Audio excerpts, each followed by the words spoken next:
Ang mabuting balita ng Panginoon ayon kay San Marcos. Muling pumasok si Jesus sa sinagoga. Naratnan niya roon ang isang lalaking paralisado ang isang kamay. Pinagmasdan ng ilang taong naroroon kung pagagalingin ni Jesus ang lalaking iyon sa araw ng pamamahinga upang may maiparatang sila laban sa kanya. Tinawag ni Jesus ang lalaking paralisado ang kamay, "Halika rito." Pagkatapos, tinanong naman niya ang mga tao, alin ba ang naaayon sa kautusan?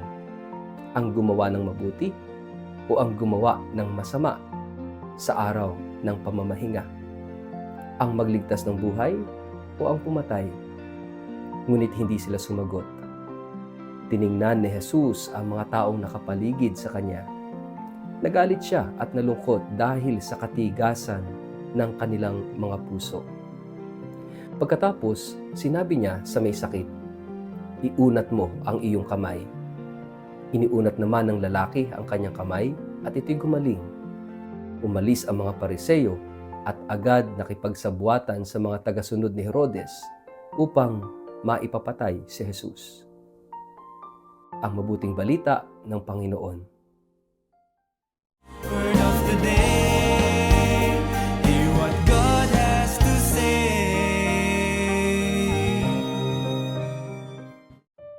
Mapagpalang araw po sa inyong lahat. Kumusta po kayo? Ang ating word of the day ay courage. Happy Feast Day of St. Agnes. May mga pagkakataon sa buhay na ang katahimikan ay hindi neutral. May mga sandaling ang hindi pagsasalita, ang hindi pagkilos, ang hindi pakikialam ay nagiging pakikibahagi na rin sa kasamaan.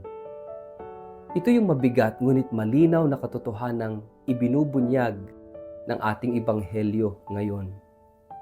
Isang salita ang tumatagos sa buong mensaheng ito. Isang salitang hindi palaging comfortable, ngunit laging kailangan natin. Courage, tapang. Pumasok muli si Jesus sa sinagoga. Naroon ang isang lalaking tuyot ang kamay. Isang kapansanang hindi lang physical, kundi panlipunan, social. Ang taong ito ay may kakulangang lantad, madaling mapansin, madaling husgahan. At naroon din ang mga Pariseo, tahimik ngunit mapanuri, nagmamasid, hindi upang matuto kundi upang maghanap ng pagkakamali ni Jesus. Hindi sila nagtatanong kung may gagaling ba. Ang tanong nila ay, may lalabag ba?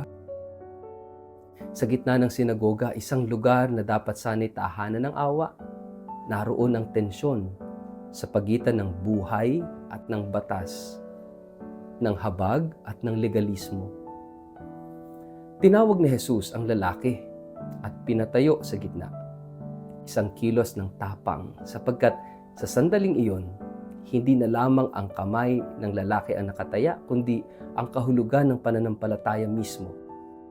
At saka tinanong ni Jesus ang tanong na tumatago sa konsensya ng bawat panahon hanggang ngayon. Alin ang naaayon sa araw ng pamamahinga? Ang gumawa ng mabuti o gumawa ng masama? Ang magligtas ng buhay o pumatay? Kaya lang walang sagot, walang sumagot. Hindi dahil walang kasagutan, kundi dahil ang sagot ay masyadong malinaw at masyadong delikado. Ang katahimikan ng mga Pariseo ay hindi inosente. Ito ay katahimikan ng pusong ayaw magbago. Katahimikan ng konsensyang piniling manahimik kaysa umibig. At dito, sinabi ng Ebanghelyo na si Jesus ay nagalit. Ngunit hindi galit na mapanira, kundi galit na nagmumula sa habag. Nalungkot siya sa katigasan ng kanilang puso. Ang tunay na kasalanan sa tagpong ito ay hindi ang paggawa sa araw ng pamamahinga, kundi ang pagtangging gumawa ng mabuti kapag may pagkakataon kang gawin ito. At sa harap ng lahat, pinagaling ni Jesus ang lalaki. Isang malinaw, hayagan at mapangahas na kilos. Hindi palihim, hindi palusot. Ito yung tapang ng pag-ibig. Tapang na piliing unahin ang tao kaysa sa mga tuntunin, yung buhay kaysa sa anyo, yung awa kaysa sa reputasyon. Ngunit ang tugon ng mga Pariseo ay kabaliktaran. Lumabas sila at nagsimulang magbalak kung paano siya papatayin. Ang tapang ng pag-ibig ay sinalubong ng tapang ng puot. Sa isang mas malalim na pagtingin, ito'y sumasalamin sa maraming sitwasyon sa ating buhay at sa lipunan. May mga tuyong kamay sa paligid natin, mga taong pinahina ng kahirapan, ng diskriminasyon, pang-aabuso o kawalan ng boses. At may mga pagkakataong alam nating may mali, ngunit pinili nating manahimik upang huwag makialam, huwag madamay, huwag mawala ng pribilehiyo. Ang tanong ni Jesus ay bumabalik sa atin. Kapag may pagkakataong gumawa ng mabuti at pinili nating hindi kumilos, ano ang ating ginawa? Ang tapang na hinihingi ng Ebanghelyo ay hindi laging dramatic. Hindi ito, o minsan ito ay yung tapang na magsalita kapag may inaapi. Tapang na ipagtanggol ang tama kahit mag-isa ka lang. Tapang na piliin ang konsensya kaysa sa pakikisama. Tapang na magmahal kahit may kapalit na pagtuligsa. Hindi ito tapang ng dahas kundi tapang ng katapatan. Sa kapistahang ito ni Santa Ines o Saint Agnes, lalong lumalalim ang mensahe ng tapang. Siya isang dalagitang piniling manatiling tapat kay Kristo kahit kapalit ang kanyang buhay. Sa mata ng mundo, siya'y mahina, bata, babae, walang kapangyarihan. Ngunit sa mata ng Diyos, siya'y malakas. Ang kanyang tapang ay hindi mula sa lakas ng katawan, kundi sa linaw ng paninindigan. Hindi siya sumunod sa batas ng imperyo na salungat sa konsensya niya. Pinili niya ang Diyos kaysa sa takot. At sa kanyang kabataan, ipinakita niya na ang tapang ay hindi nasusukat sa edad, kundi sa katapatan. Marami sa atin ang hindi haharap sa kamatayan gaya ni Santa Agnes. Ngunit araw-araw hinahamon ang ating tapang sa mas tahimik na paraan. Kapag may chismis at pinili nating hindi makisali. Kapag may maling gawain at pinili nating magsalita. Kapag may nangangailangan at pinili nating tumulong kahit inconvenient. Kapag ang pananampalataya ay tinatawanan at pinili nating manatiling tapat. Ang tapang ay hindi palaging pasigaw. Madalas ito'y tahimik na desisyon. Ang Ebanghelyo ngayon ay paalala na ang pananampalataya na walang tapang ay madaling maging ritual na walang puso. Ang relihiyong walang habag ay nagiging instrumento ng pagkasira. Ngunit ang pananampalatayang may tapang, kahit may galit na kahihinatnan, ay nagiging daluyan ng buhay. Ang kamay ng lalaki ay gumaling, ngunit mas malalim pa roon. Ang Diyos ay muling nagpaalala kung sino siya.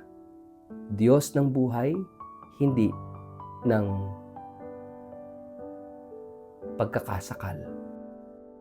Sa huli, ang tanong ay hindi kung tayo ay nasa tamang lugar o sumusunod sa tamang tuntunin, kundi kung tayo ba ay may tapang na magmahal kapag ito ay may kapalit.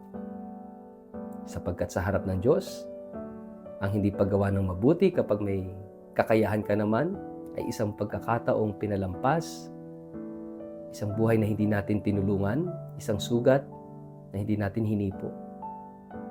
Saang bahagi ng ating buhay, tayo inaanyayahang magkaroon ng tapang na gumawa ng mabuti. Kahit may panganib o kapalit. Sa ngalan ng Ama at ng Anak at ng Espiritu Santo. Amen. Panginoong Jesus, bigyan mo kami ng tapang na nagmumula sa pag-ibig. Palambutin mo ang aming puso kapag kami natutukso na manahimik sa harap ng mali. Tulad ni Santa Ines, turuan mo kaming manatiling tapat sa iyo kahit mahirap. Gawin mo kaming instrumento ng iyong habag at buhay sa mundong sugatan. Amen. Pagpalain po at ingatan ng makapangyarihang Diyos, Ama, Anak at Espiritu Santo. Amen.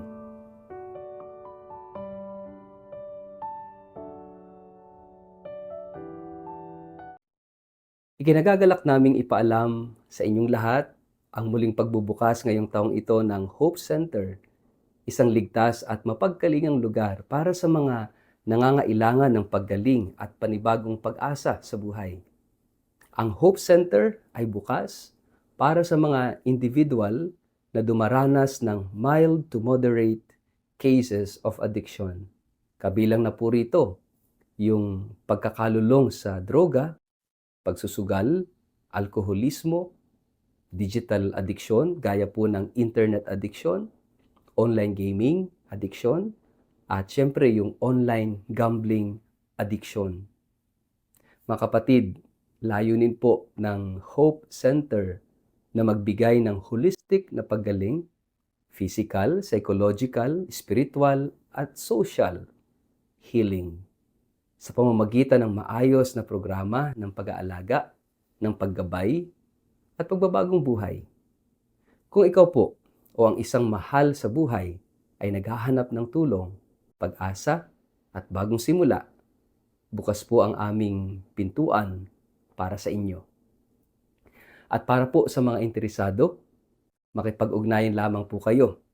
Mag-message o tumawag sa numerong ito, 0945-874-0799. Sa Hope Center, may pag-asa, may paggaling, at may bagong bukas.